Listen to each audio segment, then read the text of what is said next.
See, physically, real men come in all shapes and sizes, colors, everything. The men in my life that have been important to me have kind of been all very different shapes and sizes. Like my band teacher in high school was one of the best mentors to me, and I am taller than he is. And I'm 5'3". Whereas like my father, who is also a big role model to me, he's like 6'2". But for me, when I think about what a real man is, a real man is a person who speaks with conviction. Your internal monologue does not mean you're crazy. It just means that you're actually having that critical conversation with yourself. Unless Mm-hmm. and like I said, my girlfriends have told me some pretty unhinged things. I know some pretty wild things about a lot of my friends. What matters is that I don't judge them for it. Like, and honestly, I'm not going to unless you're hurting someone or you're doing something with the intention of Yeah, hurting so someone. this is the next day after recording. I needed to go to bed straight after that. It was very late for me. But I wanted to give a highlight to this episode. This is an absolutely incredible episode. I loved making this episode. To have the first female to come onto the channel, talk about women's mental health as well as men's, how the balance has shifted over time between men and women, what needs to be done, a lot of hard hitting conversations we had as well, and a little conversation about bowel movement. That was a topic I wasn't expecting. But yes, this is all coming up for you in today's episode. If you haven't already, hit the like, hit the subscribe. There's a lot of deep chat about a lot of deep things. So please make sure you watch this or have this on in the background, listen to it. And if there's any questions you have for me or Melball, the socials will be at the end for you to go and find her. And not only that, you can put it down in the comments down below. All right? I'm really excited for you lot to watch this. Let's get into it.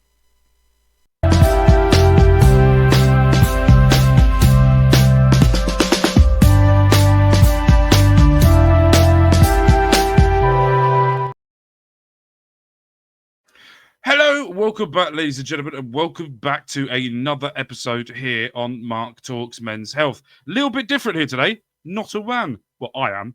Partially. We have my very first female guest here today, and she was one of the first calls I made that when I was doing this was I actually reached out to her first before doing anything. She is an absolutely incredible content creator that you guys need to check out, and also a serial Instagram reel sender. We have a face off at the moment where if she sends me two, I will send seven. And then she will then send me loads. And then people will know when I'm either really relaxing, like in the bath, or I'm on the toilet or anything like that, by the amount of reels that I send you, and she's clocked onto this now and doing it. But ladies and gentlemen, please welcome my very first female guest, Melball Collins. How are you and how are you doing? I'm doing great. As I was mentioning before we got on here, I'm a little tired. Got up a little early to watch, my current, poison that I love watching, which is pro wrestling. Now it started at 2 a.m. here. I went to bed at 7 p.m. on Friday. Who does that? Who does that? I do that because I have kids. So I have kids. I'm normally That's dead fair. by then on a Friday. But I know we're getting straight to this. We try not to. If you haven't seen, there is a podcast around with Pete Wicks, and he has a podcast. He asks the same question that I ask as well. I always give that podcast a shout out as well. Much more high profile than I am, or any profile more than what I am. But he always asks the same question every single start of every single episode. Tough question. And I'm going to ask you the same as well because I think it's the right question to ask. And that is, what does a real man look to you? A real man. Now, are we talking physically or like mentally? Both. See, physically, real men come in all shapes and sizes, colors, everything. The men in my life that have been important to me have all been all very different shapes and sizes. Like my band teacher in high school was one of the best mentors to me, and I am taller than he is. And I'm 5'3". Whereas like my father, who is also a big role model to me, he's like 6'2". But for me, when I think about what a real man is, a real man is a person who speaks with conviction, um, but then is also just kind of not afraid to be themselves. And that's not just something that I think is what a perfect man should be, it's also what a perfect just person in general should be. We should all kind of strive kind of to reach that. But like, yeah, for me, a real man doesn't come in like a particular little gift bag. It's who you are, the quality of your character. If you go out of your way to make people miserable, you're probably not a very good man or a very good person. But if you're going out of your way to hold the door for somebody just because, that's kind of a green flag of a real man, you know? I have a lot of dudes around here who will slam the door in your face before they'll hold it open for you kind of thing. Whereas, like, you see those pockets of real men who will not only stand there and hold the door for you, but they'll wait for the other people who are coming behind you as well. So, yeah, when I that is a tough question, though. What Hmm. is the real man? I So bet everyone's answer is very different, right? absolutely. We've had how many Mhm, guests have I had in here now? Four. I think you're the fourth. And everyone has been slightly different, but the same mhm, concept has come through. And the one thing that I have found is being a good person. I think mhm, is the main concept I've seen coming through, and being respectful. That is the common theme that we've mhm. had here so far. Let's talk about your dad if we can, because you said he was Absolutely. one of your first male role models that you Mhm. had. What was he like growing up? As a man, what did he install to you um, for you to look at in other men in the future, or what sort of rules and things that Oh. did he put in place for you? So I grew up in a military household. So I was an only child, and my father was when I was actually adopted by my family when I was 18 days old, and my father at that time was a major. And in the Canadian military, that kind of means you are capable of running bases if you need to. You're pretty much traveling all over. This was a time where the military didn't really take into account how moving around so much actually negatively impacted not just not just the soldiers, but the families as well. So we were kind of moving around every 3, 4 kind of years. So, like, the kind of things that my father instilled with me was that military kinda upbringing. I am Andre will tell you that I'm kind of hit or miss now because I've been out of my family's household, but I'm usually very Mhm. on time. You know, they say, "Oh, 800 hours." It is, "Oh, 800 hours or you are doing push-ups," kind of thing. I did come from a pretty strict household. My parents did have a lot of expectations of me. Some of them I was able to achieve, some of them I fought against a little bit, you know, like there was an expectation of as I'm a teenager going to military functions, I was supposed to, you know, dress appropriately, dress conservatively, but like try telling a 16-year-old girl who's in Catholic school and is Oh. rowdy as it is to dress, you know, conservatively.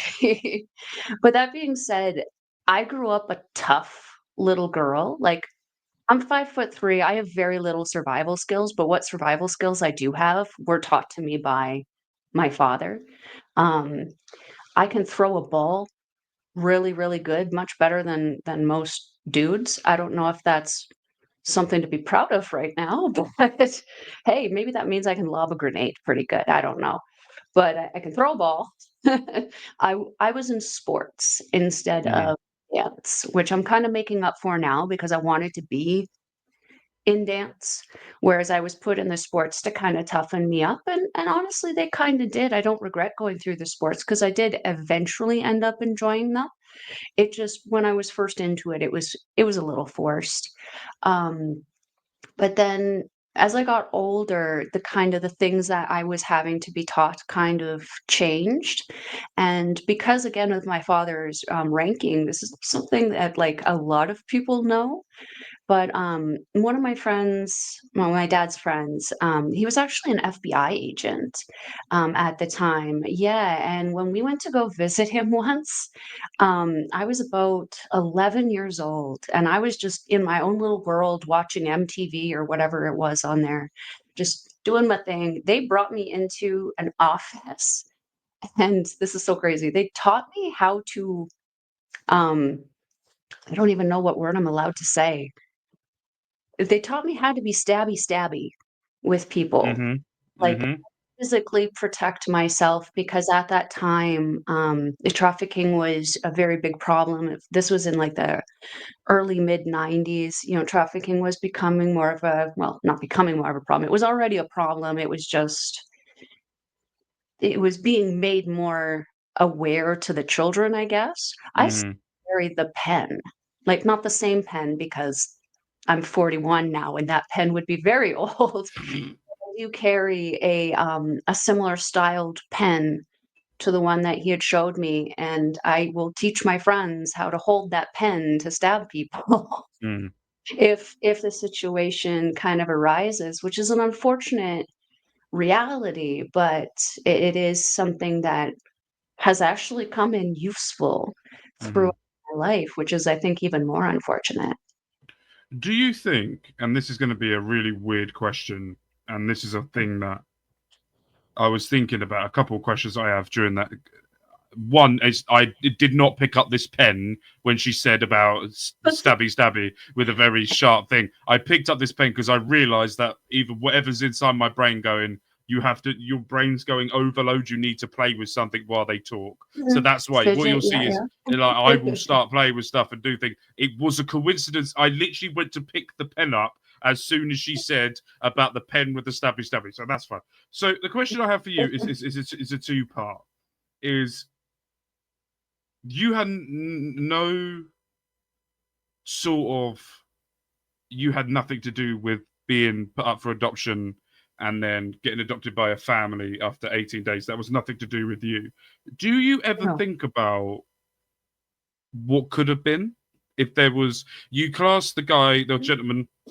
I think the saying goes that everyone can be a dad, but not everyone can be a father. I think Mhm. that is the saying that goes. So, do you think that that saying is correct? And is there any regrets, or do you ever think about what could have been, or is it something that this happened? You're like, is what it is, Mhm. and that's something. What do you think? It actually I've had both of those thoughts. It Mm-hmm. kind of depends on the day and the mood that I'm Mm-hmm. in, but it is a constant thought that I have, um, because the adoption was, my biological mother's decision because of the lack of support from my biological father.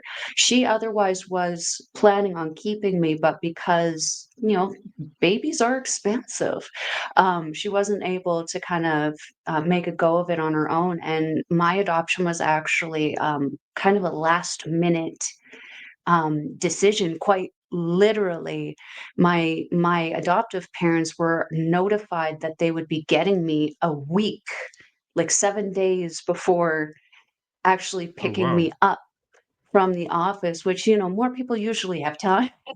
Mm, They usually have at least a month or so to kind of plan things around. My parents only, kinda had the week. Um, I did have the privilege of actually, meeting my biological mother, about I wanna say about 9 years ago now. mm-hmm. She did unfortunately we met her because, we had just started talking to her. I do have, a half sister from the same mother that I have connected with, and we are actually very, very close. I actually saw her, last summer, she came up to visit. But, yeah, we when we got in touch with our biological mother, she had actually been diagnosed with, terminal liver cancer. So we actually went down to visit her, get our, information about our dads and stuff like that. And, like, I know where my biological father is. He's actually closer to me today than he was any other time of my life because he actually lives in Calgary, which is about a 4 hour drive south from here. And like, he has a constant thought in my head. He's just, as you said, some people, anyone, any guy can be a dad, but not everyone should be. He did have a child before me, and to my understanding, he didn't have a connection with that family either. And he never tried to get in touch with me, and he is aware of me. He knows where I am because my sister's father is also friends with him. Kind of got a Right. fun little small Yeah. town vibe kind of going on Mhm. there. So he knows where I am. He knows how to get in touch with me. He has my contact information. He's just chosen not to get in touch with me. And to be fair, I prefer it that way. Okay. Um, the man who raised me is my father. He, as far as I'm concerned, he is my biological father. He is the one who has turned me into who I am today. And I wouldn't be here today if it wasn't for him. Whereas the other guy, at this point, I'm kind of like, he was a sperm donor. He was the donor for me to be existence. Oh my god, I love you for so. On this show, we always do. I will always give my life experiences as well. I feel like this is a great therapy session for me at the same time, where I can open up and say things about my past. So my father um, was an abusive parent to my mother. Very abusive. He kidnapped me at one point, took me away from my mother. We had the police come and take me back. It was my nan had to burst through the door with the police behind to take me back, and then they went to court again. My father took my mother to court so many times up until I was the age of, I think I was 10. I think I was 10. And the only way I remember this is we were sat outside a bowling alley here in if you live in Reading and you know the Reading area where I'm from. In Basingstoke, there's a Hollywood Bowl, it was called. Still exists. It's terrible now. But it was a bowling alley. And we went there and we used to go there and it was a visitation. He used to come down every 2 weeks and then take me out for on a Saturday.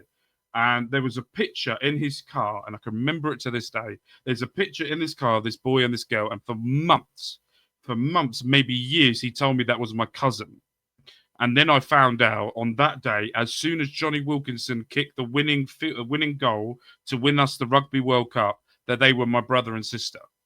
So then I worked out that he's been lying to me nearly the whole time that I've known him. And I went home that day and said I never want to see him, I never want to speak to him again. I know for a fact he watches these. I know for a fact he's finding me on social media, because what he doesn't know is that on TikTok, especially, if you view someone's profile, you get to see who's viewed your Yeah. profile. And he's viewed Hmm. all of my channel profiles. So I know he's watching from that. That's why I rarely ever post any personal on anything ever, apart from about my Hmm. wife who makes me post stuff when I do things. But when you said about sperm donor, I never regard him as a father. I regard him as a sperm donor, and I regard my Hmm. mother as my mum and my dad. So because of the double work that she had to do. So for Hmm. Mother's Day, I always buy her a gift, and for Father's Day, I always buy her a gift as well. Always buy her Aw. something for Father's Day as well. But and it gets back to this. So for me, and this ties into the question I wanted to ask you, is I have moments where I go, did I make the right choice? Because not only did I take that, I never knew how to shave. I never knew how to do a tie. I never knew how to do any uniform. My mum had to do all of this. I never knew how to shave a beard until I watched it on the internet. I had to Google Mhm. how to shave, and as you could tell, I'm trying to make something out of my facial hair. It's doing something. I don't know what it is. Um, those type of things. Is there something in part of you as well where I regret as well that my daughter and my son only have one granddad? They don't have two. Those type of things. Is there something in you where you go, I wish things were different. But then all of a sudden you go, not really. Is that the No, same for you? I think I I've had like when I was younger, especially in my like when I was angry in my 20s at like just the world and everything, I was like, yeah, I did have thoughts of that. But I've gone through a bunch of therapy now to kind of talk about it and Yeah. open up about it. And I'm like, if I was there, I wouldn't have been like wouldn't be where I am now. I wouldn't have met the people like Andre who motivated me to do podcasting. I wouldn't have met people like Astrid who would have motivated me further, who would have introduced me to Ella J, who motivated me even more. I wouldn't have been introduced to Mike to get into this. And I sure wouldn't be watching Japanese wrestling exclusively and singing to the high heavens about it. I'd probably be very unhappy as someone's wife.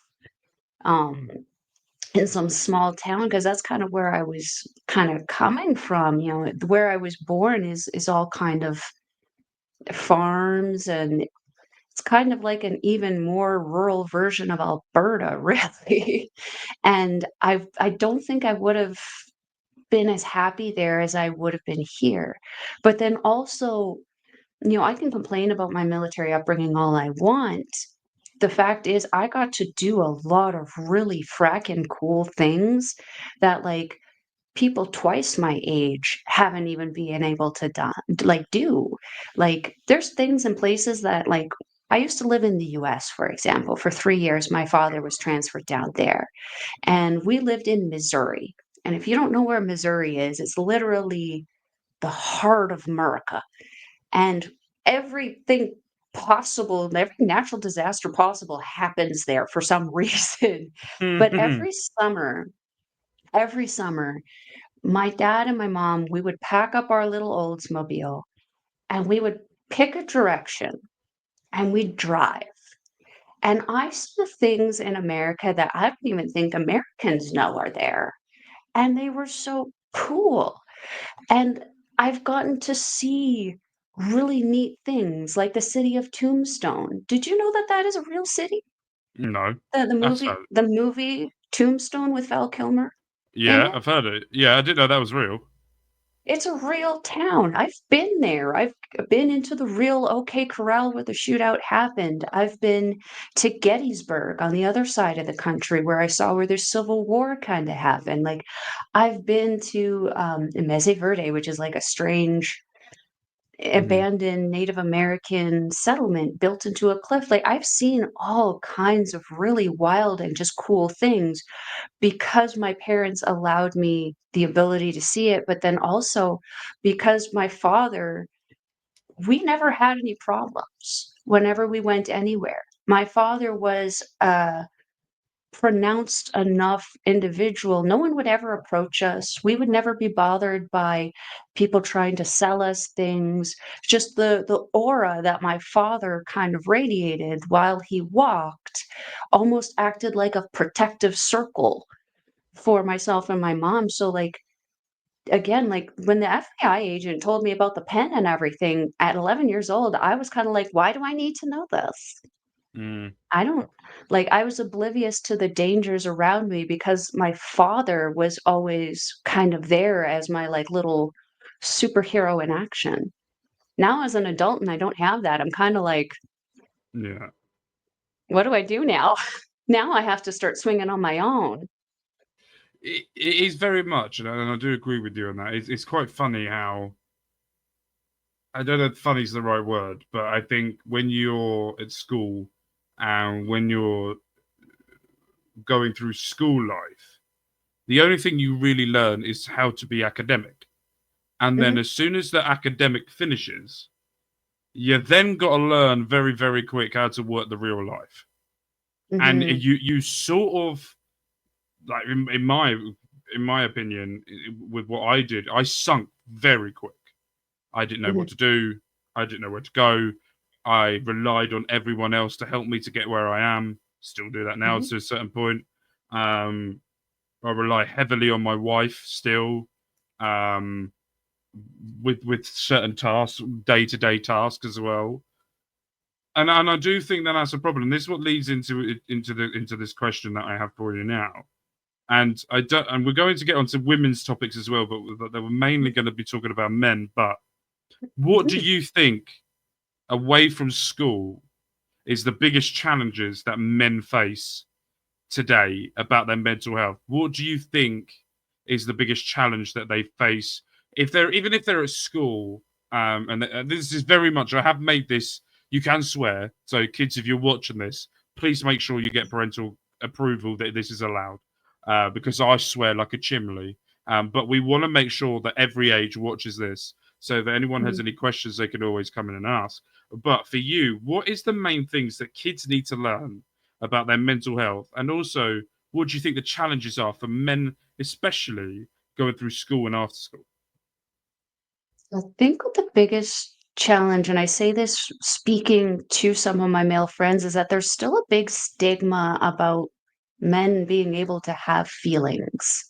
And like there's kind of that toughen up thing where if a guy is shedding tears about something, it's like, oh, man up. It's like, well, what is it when I'm crying?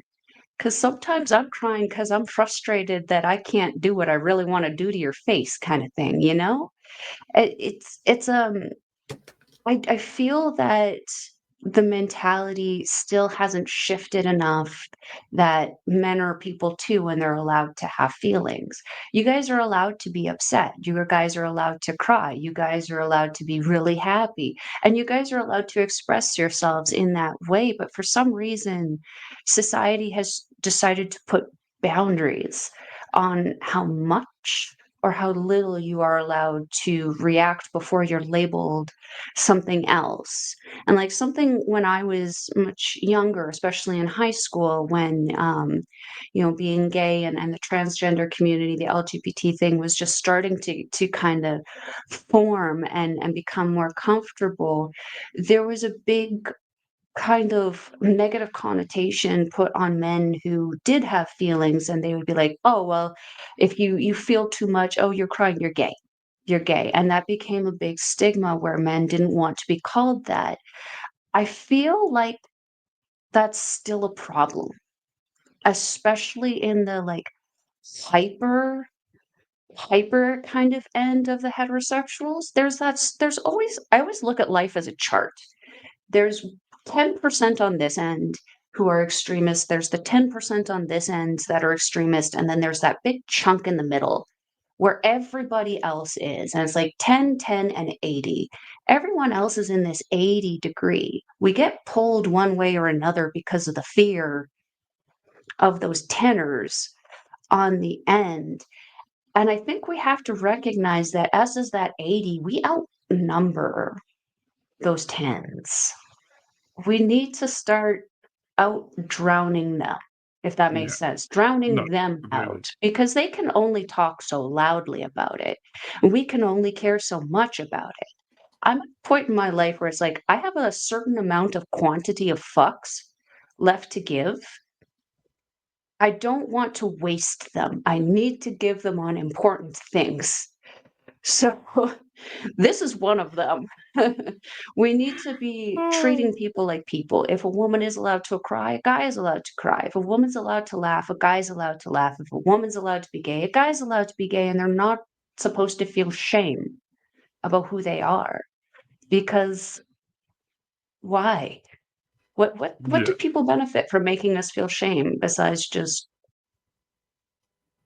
elevating themselves somehow? absolutely. And this goes into a question that I've asked everyone so far, and I want to get your opinion on this. And I think that this was a question that what I was going to say, but I'm going to twist it. So it says here, I've written down this question: do you think society encourages men to talk about their feelings? And the reason why I'm going to twist this question is there are people in this world, Jordan Peterson's, Andrew Tate, you've got Hmm. Donald Trump, you've got Elon Musk, you've got people over here in the UK as Tommy Robinson, you've got over here in the UK the Reform political party, just basics bunch of dickheads. That are over here. I've lost quite a Hmm. few people now. Hate is coming my way. Bring it on. I don't care. What do you think that needs to be done And what do you think that men who are steering? Because if you haven't already, please, and I will always say this: go and watch Adolescence. That is on Netflix. It's a 4-part episode of why kids are influenced, especially boys. Why boys are influenced on the Andrew Tates of this world and that stuff like that. Mm. So for you, when you see the comments about being an alpha male, that you're the man, you've got to do this.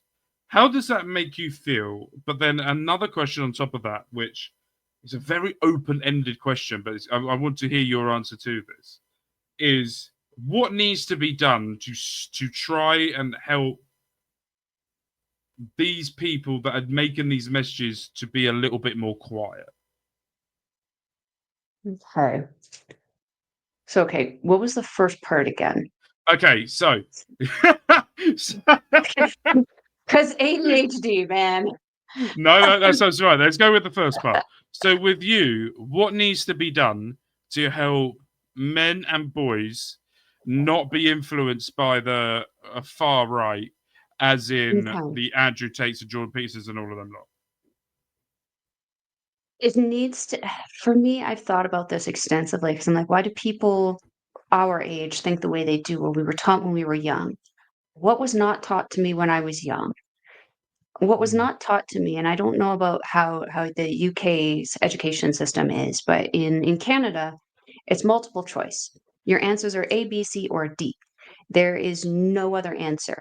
We weren't taught how to critically think. It is something that we end up having to figure that out or not figure out when we become adults. And a lot of people they haven't figured that out. Um, so for me, you got to start thinking a little bit more critically of things. You got to start looking at situations and starting to rationalize them before you react.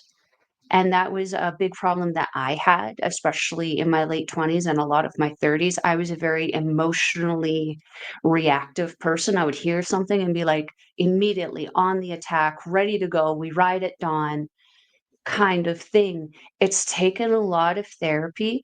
And like I've said it before on our mental health videos, before on OLE, your internal monologue does not mean you're crazy. It just means that you're actually having that critical conversation with yourself. Unless you're talking some wild shit, then you might want to get some help. Yeah, But if you're going into a situation and you feel yourself mad, like for me, I've gotten to a point now where if I feel myself mad, I'd be like, what am I mad about? Is this worth being mad about? No, okay, we can figure this out. Let's just point A, point B, point A, point B. We just kind of figure it out. It's a lot though. And it's very hard, especially if you have been conditioned since you were a child to think a certain kind of way. And like you'd mentioned, when we come out of school, it's like they're so focused on academics, they forget that part of their job is to also teach us how to live. yeah, So we come out of schools without the ability to critical think and then not knowing, hey, there's laws that we need to follow, otherwise we go to jail. Fighting in the schoolyard that just gets us detention, you go to jail if you do that in a bar. So like there's a lot of things that I think academics are missing out on the opportunity of teaching us if we want to have people better suited to function in society. But then when you have people like, as you said, Andrew Tate, just it's so easy to find him. It's mm, also so easy to find those positive people. I can't remember what the guy's name is, but he's a Shaolin monk that I follow, and he just does all kinds of just positive, motivational daily stories that help you kind of get through your day. And it's like he is just as easy to find, and he is just as popular as Andrew Tate. I think it's all about mm. what you're kind of, I guess, looking for. Do you think, and this is a question that I asked Andre on last week's episode, and it was a question that I spoke to Bobby about, but I want to hear your that word on it. My mouth just malfunctioned. I didn't want to say the word, so I've just given up on it. Perspective. There you go. On things. So we were discussing about the shift of what's happened in the world and the world standings between men and women. So there was a Mhm, conversation that we had last week and the week before that we feel like that men controlled everything. Still mhm, partly do in certain places, and that needs to be rectified. But then there's been a shift, and I think mhm, rightly women have been able to gain a lot more power, a lot more mhm, responsibility, and doing it. But what I feel like is they've shifted so much to the female side that they've forgotten about the young men. And what I mhm, feel like is this is no shift, and I don't. And what I'm saying is, let's not rein back women's rights. No, no, no, no. What I'm saying mhm, is it needs to be a 50-50 balance. There mhm, needs to be 50 on men, 50 on women, and it will be an equal balance. I feel like we've mhm, shifted from 100% men. It's not. Let's go 99%. This is how the men feel, and this is the conversations I'm seeing. To now mhm, going 99% women, and there's mhm. still that middle. Do you think that that's the right way of looking at things, or what is your Yeah. perspective on that? I mean, there has definitely been a female empowerment movement, especially over the last, like, 5 years, especially heavy, but it's kind of been soft brewing for the last kind of decade. Yeah, I kind of feel this way about a lot of things. As you mentioned, there's a it's almost like a infinity rope of the snake eating its tail. Mm, Kind of entendre there, or an infinity battle where it's like women are fighting for rights, and we have been for a while, and we get there, and now we're at this cusp of we can't there's not a whole lot higher for us to go, but as we've been rising, the men have been lowering, and we see the balance constantly mhm, changing throughout kind of history. We see it with all kinds of things. Like I've even seen it with racism, sexism. It kind of almost fluctuates back and forth. One race will get very, very angry and subjugate the other one, and eventually the other will rise up, subjugate the other one. Then the other one gets upset, and it just becomes a vicious, circle. vicious cycle of Mm, continual hate. The biggest thing is we have to break that cycle of hate. We mhm, have to stop being so angry at people, because like there's a lot of reasons for me to be mad at men. Now, I've been trying to date in this time. My God, it is a war zone out there.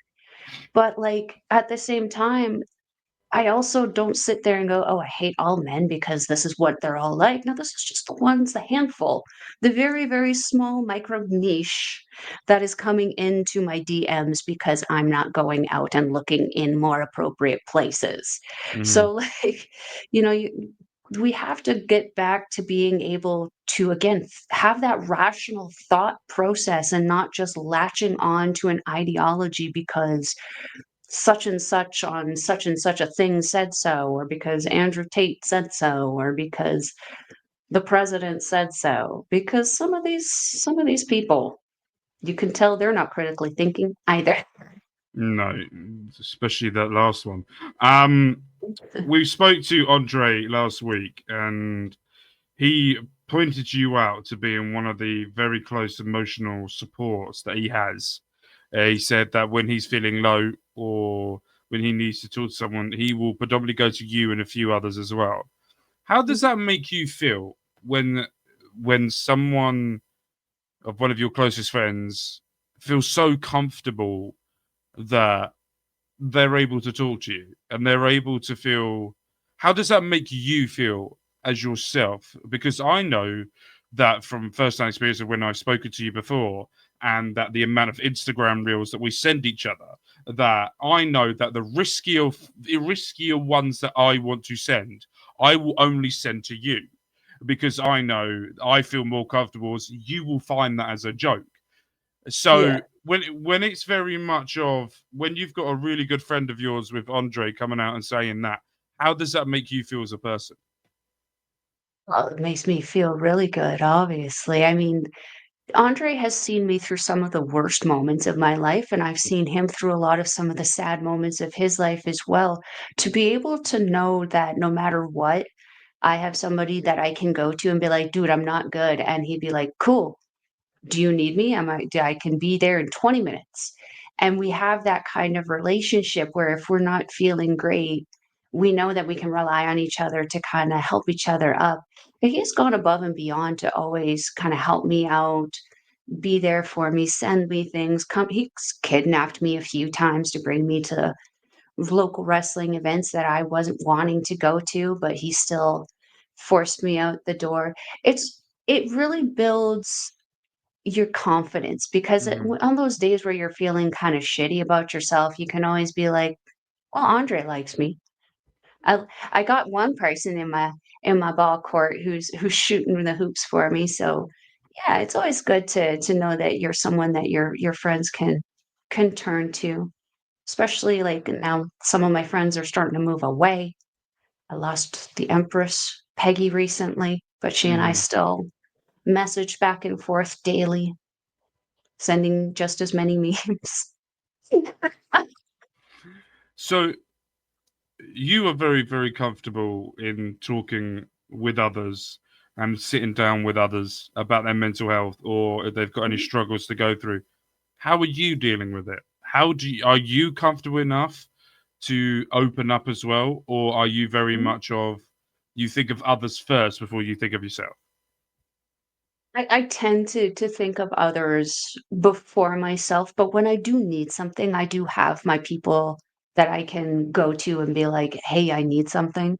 But before I do go to the people, I tend to go through my list of things that I know make me happy to kind of pull myself out of the mood. Lately, it has been dancing. I have been doing K-pop dance classes every Sunday afternoon, which takes a couple hours out of my Sunday, and then on top of that, I have to practice at home. So I get excited that practice time is coming up. I always go to the gym. The gym is a really, really great way for you to kind of work out some demons. Because if you're really, really mad, gosh, you can just put that anger in your muscles and make your muscles bigger, and it just it works out nicely for everyone in the end. But then I've also been going to therapy. I go every 2 weeks to go see Jeannie, and she is the closest thing that I've gotten to my original therapist, Janice, who's like was a very, very tough love, like, just told me how it was. Eugenie is very similar in that she's not so aggressive as Janice was, but she's like, "You know, Mel, maybe this wasn't the best decision, and Hmm. here's why." She gives me the opportunity to kind of have the realization on my own, whereas, like, my other therapist was very, "Mel, you're doing it wrong. Do life better," kind of thing. But yeah, therapy has been very, very helpful because I have been dealing with some things here lately, especially like again with men and dating. I've been dealing with some bullying happening at some local events. So going to therapy has kind of helped, I think, solidify my mental a little bit. And when I say solidify, solidify is not the right word, maybe Yeah, harden my head to it a little bit so that, like I still don't go to the show where I was being bullied because I'm not going to support that at all. But I feel more comfortable holding my head up high going into certain things where I know certain people are kind of like not the most trustworthy. And I can go in there and not care because, again, that quantity of fucks, Mark. yeah, oh I've yeah. only got so many, and I I'm completely determined agree. to enjoy my life with what I got So left with them. I've got some stats here about women's mental health, and I want to Ooh, read them out to you, and I want to get your reaction to this. And this is women's mental health through Canada. mhm, So I did it specifically for the Canada portion for this. General mental okay. health is 1 in 5 women deal with mental health issues each year. Women are more likely than men to experience depression, anxiety. Young women between the ages of 15 and 24 have higher rates of mental health struggles. 20% of women show signs of depressions versus 15% of men. 18% show screen positivity for anxiety. Nearly 1 in 3 women say they are not happy with their mental health. 15% of new mums experience postpartum depression. During menopause, 45% of women report increased anxiety or mood swings. 42% of women who need help don't get it because of money. Rising costs of inflation have hit women's mental health twice as hard. At-risk groups, Indigenous, LGBTQ plus, and disabled women face much higher risk. Disabled women 8 times more likely to report poor mental health. LGBTQ plus women 5.5% times more likely. Indigenous women 3.5% more likely, and teen girls are 6 times more likely than boys to be hospitalized for depression. Eating disorder sends 10 times more girls than boys to hospital. When you read those stats, when I've read, well, not read them, when I've read those stats out to you about the experience, does any of that resonate with you? And also, what's your first reactions to that as well? My first reaction was, as you were reading out all these stats, is yet naming people in my head. Yep, yep, I know some. Yep, yep. That everything you said, I know someone who fits into that demographic and that I have seen impacted by their mental health, especially the younger ones. I know some teenagers through various wrestling, like wrestlers that I know and their siblings. Um, have recently been hospitalized because of anxiety, because of eating disorders. I know a lot of people who have alcoholism because of their anxiety and disorders. So it's I wish I could say it's shocking, But it's but not, is it? it's not, because I see so much of it, and I know a fair amount of people in the bar industry from people I've dated. I know, again, a lot of people in the wrestling industry. You see it, and you see, you can it's getting to a point where people are so exhausted that they can't even mask it anymore, and you just see people walking around like zombies, Yeah. and it's sad because these people are usually so full of life, and then you see them in a moment where they don't a vulnerable moment where they don't think anyone's looking, and they just look so defeated. And again, like, I know so many new moms who are struggling with postpartum depression and, like, don't know what to do with it. I still have one friend who I actually haven't seen since she gave birth to her second child. The child just turned 3, and it's just because she can't get everything together. Her husband Mm. works out of town so much, so it's it's a struggle. And then being a mom just in general, even with the help, it is very, very tough. It's difficult to know that so many people are struggling, and it's even more difficult to see that, here things are being taken away. Even in the US, more and more things are being taken away. Even with my coverage, like, I have healthcare coverage in Canada here, but I still got to pay for my therapy, and it's a lot. It's a lot for 2 sessions a month. It is a lot, and it really there's been moments where I've almost sat there and been like, "Is this the cost of my life?" Mm. This that is like, and then I can't even imagine, like, people with, like, even worser disorders that need, like, insulin or something have to spend that kind of money. Like, it's very disheartening to see that also that there's not always priority put on it. And that, again, funding seems to be removed from it as opposed to being put into it, when it's just something that could actually help balance a lot of the society problems and societal issues. It's unfortunate. Very, very, and I want to say as well, when she said she was dating men at bars, she wasn't dating everyone of the men at the bars. Just want to clarify that and just say that right now. No. What do you think as well is the biggest struggle for women these days and for their mental health? And there's two parts to this question, because there's another question I've got on around here as well that says, "Are women how can here we go? How can we better support women who are struggling? This is men and women, and then also at the same time as that, it's the same caveat that you can put in that is do you think it's the same way that women are not talking to other women like men are not talking to other men? I mean, my conversations with my girlfriends are pretty unhinged.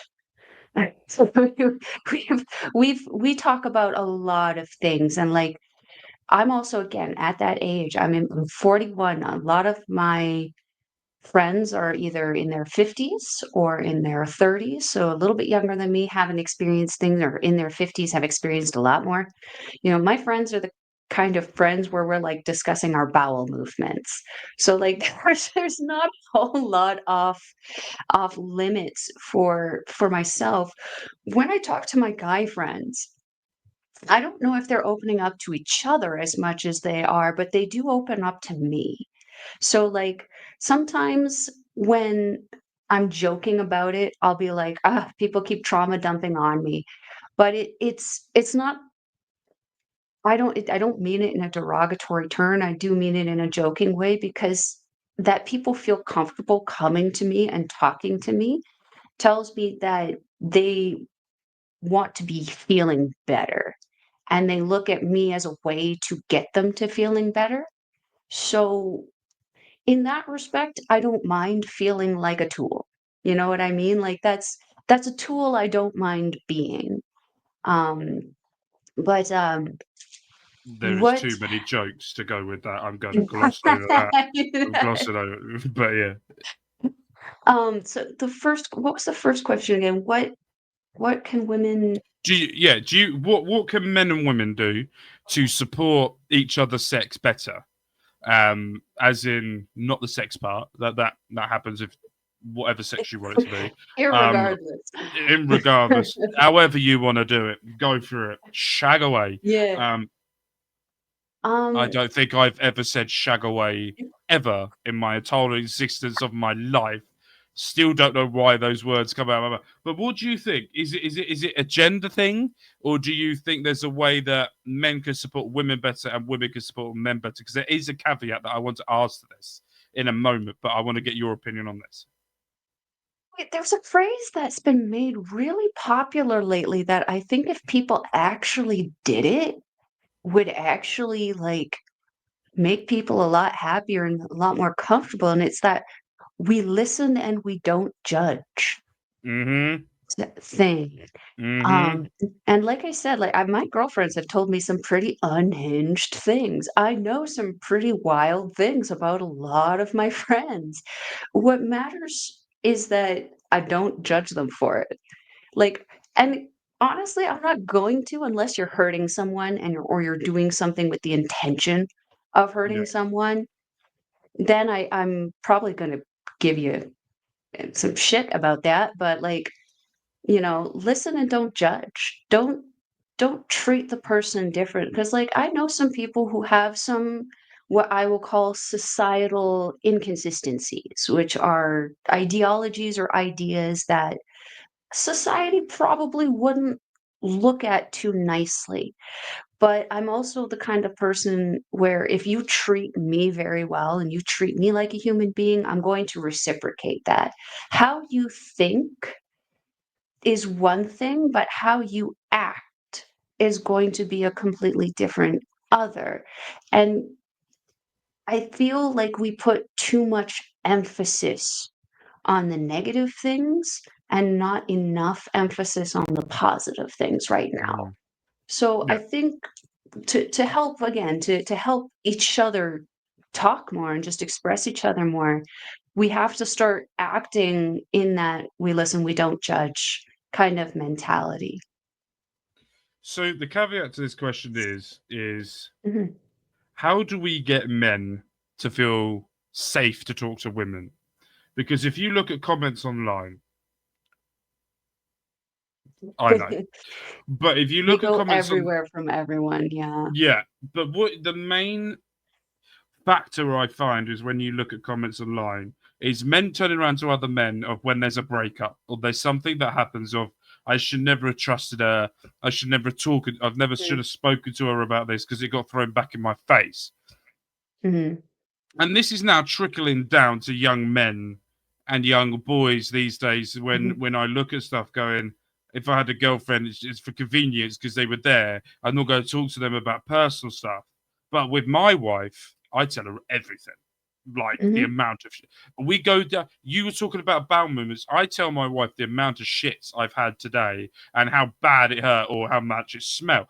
That's the low of the low. We could go lower, I tell you, with the conversations we have. But I will tell my wife godly everything. So, but I know with her, because of everything that we've been through, that she's not going to throw it back in my face or anything like that in the future. What do you think that the conversation or the stigma that needs to happen for men and women regarding this to try and get the both of the genders and everyone else to open much more to their partner? Hmm. Unfortunately, like for me, I used to be like that. I used to be Mm-hmm. that person who would throw things back in people's faces. It took me again growing up and having that rational kind of thinking of like, this is not the situation. What does that have to do with anything right now? Things need to make sense. You can't just like for me, when you throw something like from the past back into someone's face, that's narcissism. That's you trying to deflect away from something within yourself. It has nothing to do with the situation at hand, so don't bring it up. Um, so yeah, that unfortunately comes down for me, it was an upbringing thing. I would see it happening, not with my parents, because my mom is despite my father being the military man, my mom is the one who wore that uniform in the house. Um, it has to do with what it is that you see and then the results are. And I remember being very young and seeing because I was not someone who dated when I was very young. I didn't start dating until I was like 17. I would see all my friends going through that and having my friends go, "Well, you did this with this person, or you did that with that person, blah, blah, blah, blah, blah, blah." It's like all this information that again has nothing to do with anything at the situation given. That's abuse. So when I see that kind of behavior, I have to call it on people now. I get aggravated if I see it or if I hear it and then I have the expectation of people to also call me on it because I know I'm not perfect. I'm going to have something that comes out like that as well.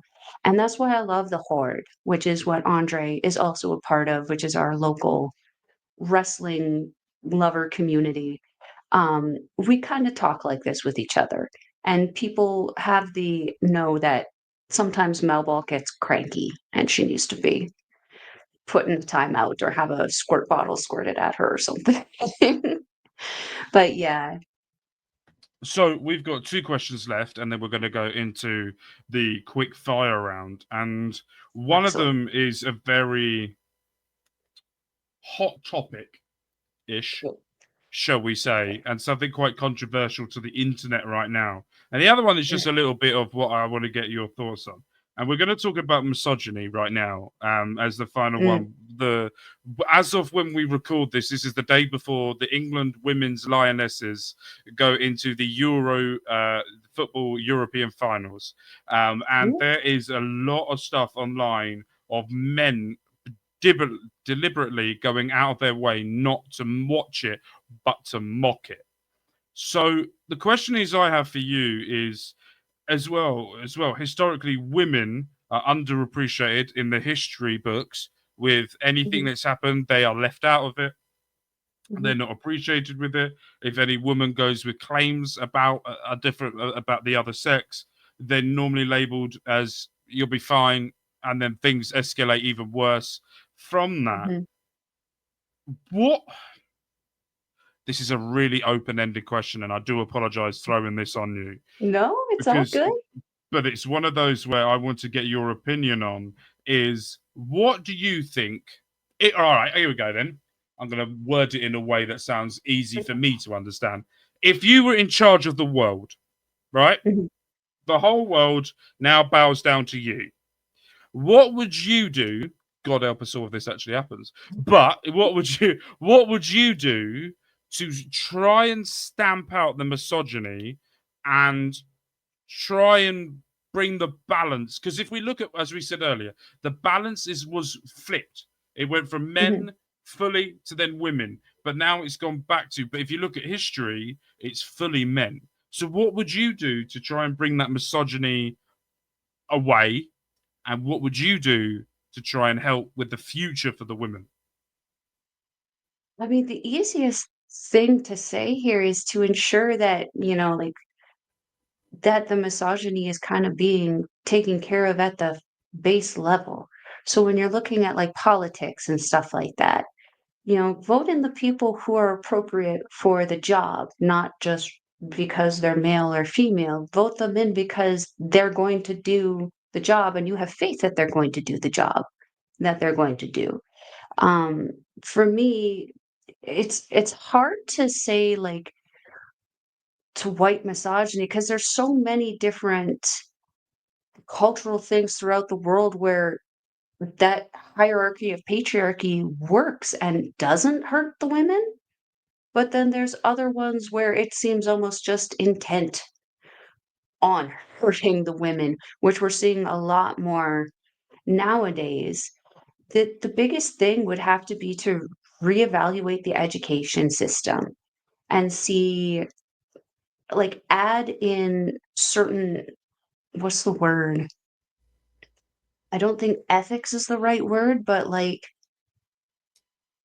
oh, what was the class that I had?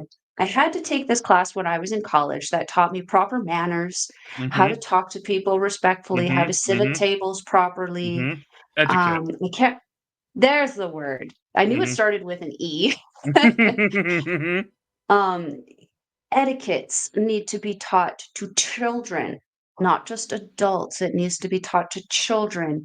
This kind of um, something that I'm interested in, just randomly, that I feel kind of makes things helpful is in Japan. They don't have janitors in their school. The children are actually in charge of cleaning up the school, and then they're given their breakfast and everything, and like they're given their meals, but they're taught the value of keeping their space clean and keeping their workplace clean as children so that when they get into the adulthood, it's still very much similar to that. And you can see throughout the society, it is a very very layered and very, very clean and very, very structured country. It's not perfect, no country really is, but there's certain things that I see that I feel need to be taught in the educational level that I feel will bring out the next generation in a way that will help society. Because at this point, I feel that there's enough, sadly, enough people who are just happy in their misery that no matter what we do, and even if you made it illegal, they're still going to be miserable. So we can only, I think, try to ensure that the next people coming up, the next 20-year-olds, are less angry and that the teens are less stressed out because that's just going to cause us more problems. Absolutely. And the last question for you is: what do you think is the biggest mental health struggle that women are facing today, and how do you think it needs to be dealt with? Oh, I think okay, so it's gonna be a very interesting take, but Mm-hmm. you know how we've been hearing the male loneliness epidemic? Mm-hmm. Mm-hmm.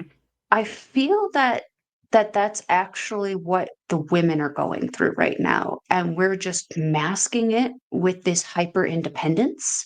Because Mm-hmm. for myself, like, I always appear, like, very happy, I'm always smiling, I'm doing this, I'm fixing my toilets, I'm fixing my roof leak, I'm mowing my lawn, I'm trimming my hedges, I'm fixing everything, I'm doing all of that stuff, but then, like, privately, like, publicly, everyone's like, "Hey, that's awesome, go Melball, hashtag girl power, hashtag all of that."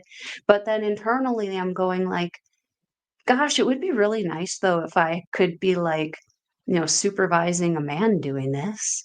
Mm-hmm. Or like, it would be nice if while I was doing this, someone was supervising me or something, like I had someone to share this moment with. There's a lot of, for me personally, like feeling like maybe my life isn't being seen. like it's Hmm. just being seen by me and the dog. And where that's totally fine, it's like at the end of the day, sometimes I feel like my existence is being missed. Hmm. So, like, maybe in with that hyper independence, we're actually just masking how other people have been throughout the centuries, right? So, yeah, I feel we've really got to be more open. We have to be going to the people that we need to and, have a council. I have a council of 5. They know who they are, and that's where I go when I need them. Right. Quick Yes. fire round. Let's finish off Yes. with some quick fire round, shall we? Let's have a bit of Let's fun do it. with this. So, here we go. Tea or coffee? A tea. Right. Are we going my tea or the other tea? I love Japanese culture, but I'm not a green tea drinker. I like me a good or Earl Grey. Oh, the piss drink. Yeah. Yeah. Perfect. Yeah. That make you piss, I tell you. Anyway, what's your mental health reset button? Well, what do you do to try and reset your brain? This is gonna sound really funny, but this is the truth. I play Skyrim. You know Skyrim? Okay, yeah. Yeah. It's a good way for me to unalive people without actually unaliving people. That's why I play GTA, just to roam the streets shooting them. It's a lot of fun. Right? Um, what's the one thing that instantly calms your nerves? Oh, the dog. My dog, Kojima. It's I'm going to admit some of these questions I wrote. Some of these may be used through ChatGPT. I'm going to be honest with this point now. This is one of them. If stress were a person, what would you say to them? I'd say, Don Callis, why are you in my house?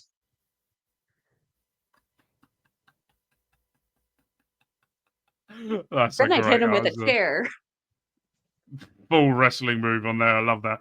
What's your comfort binge watch show? Even you've seen it 27 times more or less. What is yours? My favorite movie in the world, Nightmare Before Christmas. Okay. Yep. Yeah, because there's not you can sing along with it. It has a happy Yeah. story, and I see a lot of myself. I literally see my life in that one because my therapist told me I'm Sally. Do you watch this during the year as well? Every month. Oh dear God. Christmas Every movie month since during the I was year. 9 years old. Bloody hell. Fair enough. Fair enough. What is the weirdest thing you've done for self care?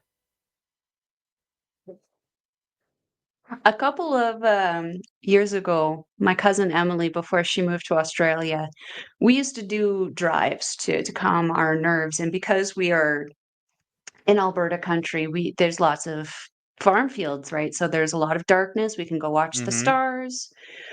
The wildest thing we did for our mental health is we were just over everything. We went to the river valley and we just screamed.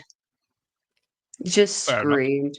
I'm pretty sure we scared some people and locals because you could still he sees some people walking on the pathways. It was still the middle of the day. We just went to the top of the river valley and we just That's fine. screamed. They're probably It used to it. felt And also, great. if you said that at night and you screamed and I lived in that area, I think I would have moved. I would have shat myself that I've Yeah. just heard two women screaming in the middle of the night. Um, that goes with this question as well. What's the one ridiculous but effective way to cheer yourself up? Oh gosh, singing and, like, I can't sing. Just put that out there. I Neither. sing like Scuttle from The Little Mermaid, the Yeah. original. "What? Yeah. What?" Yeah, that's me. But, like, just singing and dancing in my kitchen is the perfect way to just turn the Yeah. mood around for me, But do you especially if you not get a good find K-pop song. absolutely? But do you not? By the way, I've just got into K-pop. I've been Yeah, listening to Blackpink. welcome. Um, Oh. and I might be really enjoying their music at the moment. Anyway, Have you just seen discovered. K-pop Demon Hunters yet on Netflix? Oh, get the kids. Sit down, watch K-pop Demon Hunters. I Okay. promise you. Oh my God. I have gotten almost all of the horde addicted to that movie. Right. Okay. So that would be another thing that I'll be watching. Dream holiday destination. Japan, Tokyo. Okay. Who do you? I knew that was going to be it. I knew that was going to be it. Who do you text or call? Who's that one person you go to, or multiple, who you text or call when you're feeling low? I've got five. Okay. Andre C. I got Kathleen. I got Peggy. I also have Nathan, and I have my friend Adam. Those are the five people that I contact right now whenever I'm going through it. They usually have one of them usually has something to say for it. Peggy usually contributes to my madness and just set something on fire. Okay, girl, I'm on it. Yeah. I have seen Peggy in chats. I haven't met Peggy yet. I would like to meet Peggy, and I would love to have her on here. But Oh, she's I've seen amazing. Peggy in the POV chat that me and Bobby and Andre do on Sundays when we talk about sport, and she is unhinged, and it makes me Oh like yeah. her even more. So Oh that yeah. is one person who I would do. Last question from me to you: if you could have any superpower, what would it be? Mm, I want to be like Mystique. I want to be a shapeshifter. Oh, we haven't had that one Yeah. yet. Yeah, yeah. Because like obvious, then I can get rid of my gray hair and make all of this purple. That would be phenomenal. You don't have any grey hairs. I have grey I, hairs. no, they're just hiding in the darkness. my my daughter turned around to me the other day and I was doing my hair. Well, as I say doing my hair, I mean just shoving it up in the bun. And what I was doing is while I was doing that, she turned around to me and goes, "Oh, Daddy, you've got a lot of grey hairs." I'm 32 this year. I can't I turned around to her without a blink of an instant and went, "That's your fault." Um it really is. She's the reason. So before we end, I haven't done this before, but I'm going to do this now. I think this is the thing that I'm going to do for the series running forward, and I should have done it before, and it just sort of in a. Is there any questions you would like to ask me? How are you really doing? Better than I Good, was a week ago. I think good. because, well, I say 2 weeks ago. 2 weeks ago, I was horrid. I had a driving test coming up. I needed money. Mhm. We're low on money, all this type of thing. I passed my driving test on the Monday. I've Hey, then been driving everywhere, and I've been driving my wife nuts. Going, let's go out, let's go do things, let's go drive somewhere. She goes, but you don't ever want to go. I was like, no, but I could drive. Um, for that, and then it's got to a point where I was meant to get paid today. I didn't get paid because the money's didn't go through. So now we're skint, and now it's just very much waiting for that. And it's just I've got an extra job that's going to come in as well. That's going to help relieve stress and that type of thing. So I'm doing two jobs as well now.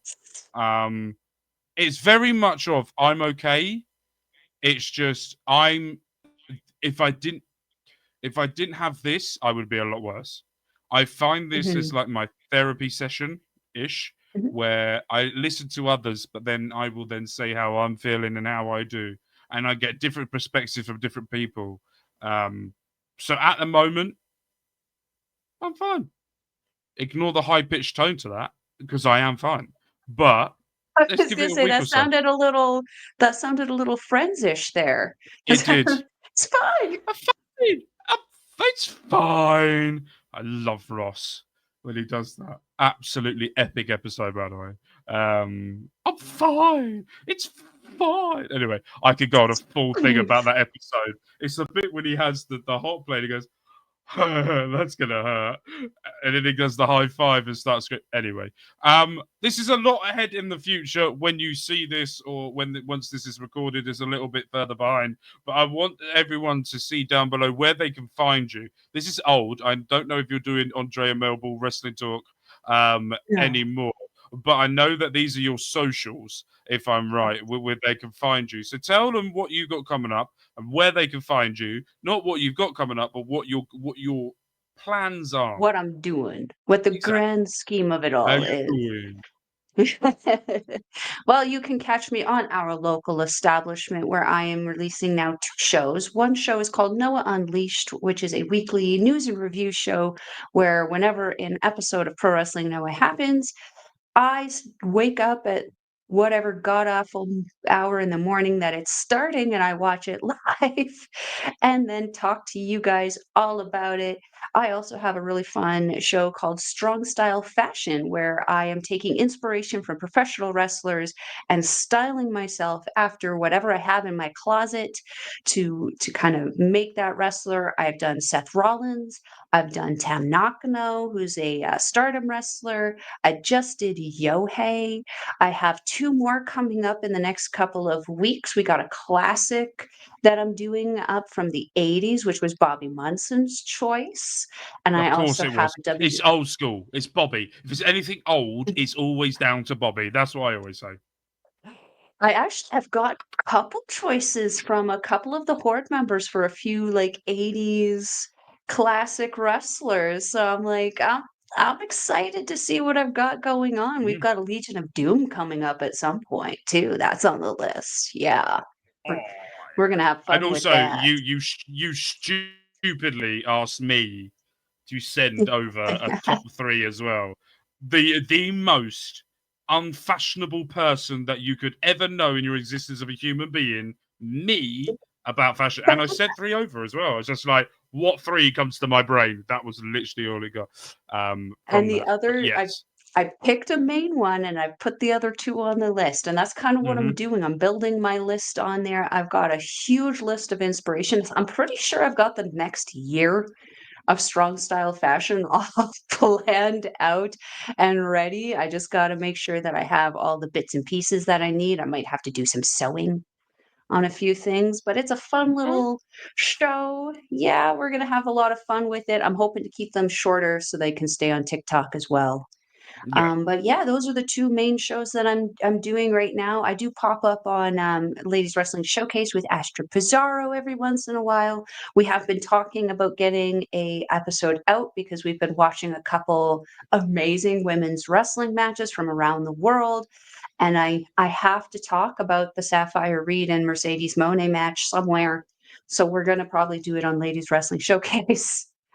Yeah, that's all I've got going on right now, but we have thoughts. There might be more coming eventually. We'll just have to stay tuned to the socials to find out when. And I will say, if anyone's watching this that hasn't met this lovely lady before, is she took a little bit of a break from doing any Mhm. content whatsoever, and it annoyed me. And she doesn't know this, and also it annoyed me that if you message her on Discord, it takes her 3 weeks to reply.